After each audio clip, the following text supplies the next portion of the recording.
Fuzzy Nation by John Scalzi. This is a sci-fi adventure that is 301 pages long and has 27 chapters. A adventure set on a planet unexplored, but is controlled by a mining company. And it's a mining exploration courtroom drama set on another planet. The premise of this is actually a previous book. So John Scalzi reimagines Little Fuzzy. I have not read that book. I don't know how comparable it is. I assume that the plot lines are the same. It was in the 60s. I just don't have that book. So this is the book that I do have, and I'm going to review this one. I enjoyed it. The chapters were short and it was easy to keep reading. I wasn't bogged down that it was a courtroom drama. I'm not a huge fan of lawyers, but I still enjoyed the book. It went by pretty fast. So there's basic metals and basic materials on the planet, but the real key is sunstones.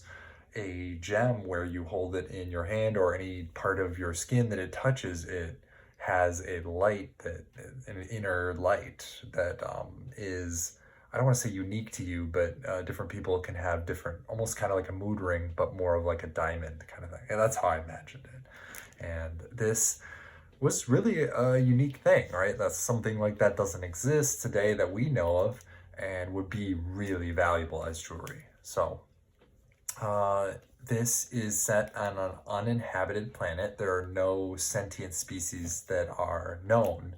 And so that is the premise. The mining companies can mine as much as they want and explore and exploit only planets without sentient life. So they have encountered aliens in the past, but as far as they know, there are none on this planet. There are raptors though, so the raptors are pretty scary and add an element of danger. A few miners have been killed nearby the main character's home, so that's part of it.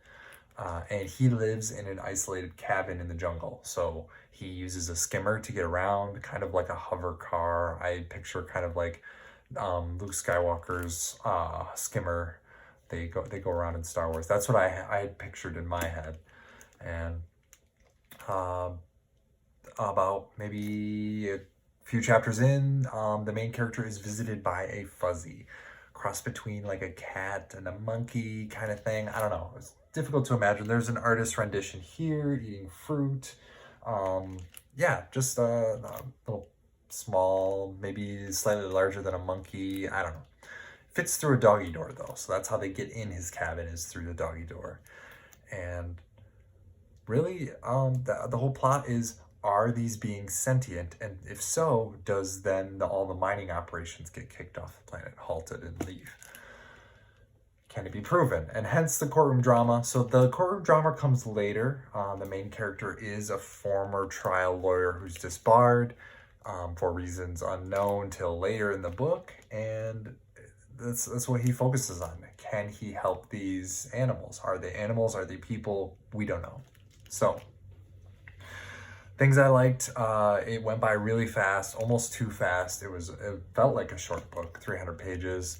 I liked that the dog, Carl, was almost the main character. He wasn't necessarily treated as the main character, but the plot lines moved along with him.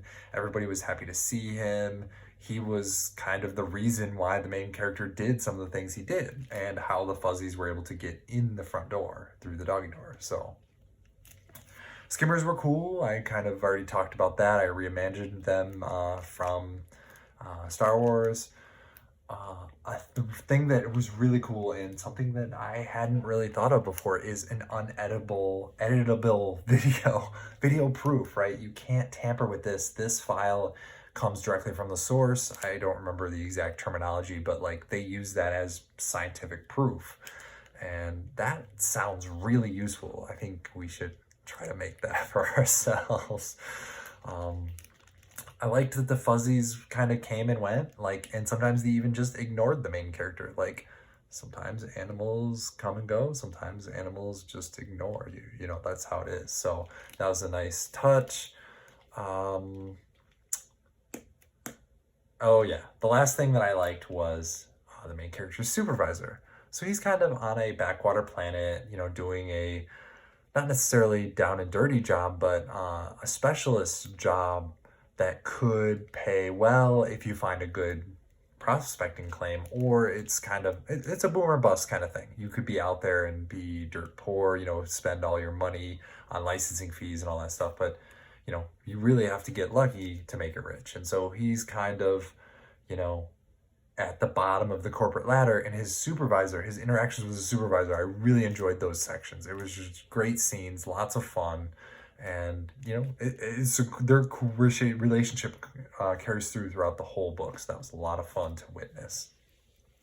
Things I didn't like, the skimmer sabotage. I don't know. Maybe it's because I am a software developer in real life. I just feel like anytime somebody describes like software sabotage, I don't know. It's just I don't know how to describe it. It just rubbed me the wrong way. There was nothing wrong with it. It didn't feel right to me. So, electric fences to keep out the raptors.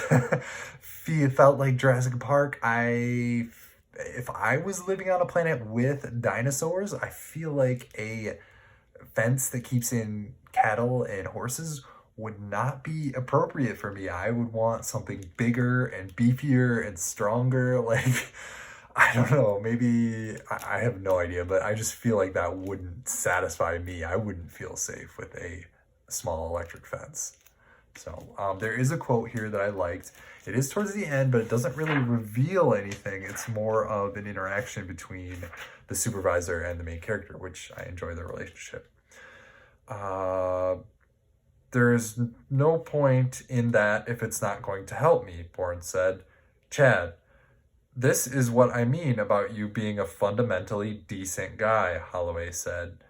Let me put this to you this way. Sometimes in life you're going to win, and sometimes you're going to lose. But just because you lose doesn't mean the other guy needs to win. So the main character is trying to convince his supervisor to not necessarily help him, but hurt the opponent. And they're both employed by this mining company. And so the mining company stands to, earn a lot of money based on whether or not the fuzzies are deemed sentient. So, again, I'm not a huge courtroom drama kind of guy, but I did enjoy it. There was lots of twists and turns that kept me into it. And this is a used book. As you can see, it's from a library. I believe I got it from Discover Books.